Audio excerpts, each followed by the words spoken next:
തദ്ദേശ സ്ഥാപനങ്ങളിൽ ഇന്ന് ജനപ്രതിനിധികൾ ചുമതലയേൽക്കുമ്പോൾ ആലപ്പുഴ ജില്ലയിൽ 3 പഞ്ചായത്തുകളിൽ ഭരണം പിടിച്ചതിന്റെ ആവേശത്തിലാണ് എൻ.ഡി.എ. കോടംതുരുത്ത്, പാണ്ടനാട്, തിരുവൻവണ്ടൂർ പഞ്ചായത്തുകളിൽ ഏറ്റവും വലിയ ഒറ്റക്കക്ഷിയായാണ് ബി.ജെ.പി. പ്രതിനിധികൾ ഭരണത്തിലേറുക.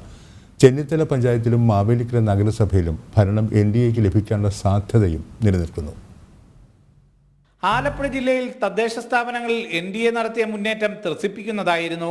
3 പഞ്ചായത്തുകളിലും 4 ബ്ലോക്ക് പഞ്ചായത്ത് ഡിവിഷനുകളിലുമടക്കം എൻ.ഡി.എ വിജയിച്ചപ്പോൾ മാവേലിക്കര നഗരസഭയിൽ മറ്റ് 2 മുന്നണികൾക്കുമൊപ്പം 9 വാർഡുകളിൽ വിജയിച്ചതിന്റെ തലയെടുപ്പോടെയാണ് എൻ.ഡി.എ സത്യപ്രതിജ്ഞാ ചടങ്ങിന് എത്തുന്നത്. കോടംതുരുത്ത് പഞ്ചായത്തിലെ 15 വാർഡുകളിൽ 7 ഇടങ്ങളിലും വിജയിച്ച ബി.ജെ.പി. പ്രസിഡന്റ് സ്ഥാനത്തേക്ക് ബിനീഷ് ഇല്ലിക്കലിനെയാണ് പരിഗണിക്കുന്നത്. പാണ്ടനാട് പഞ്ചായത്തിലെ 13 വാർഡുകളിൽ 6 ഇടങ്ങളിലാണ് ബി.ജെ.പി. വിജയിച്ചത്.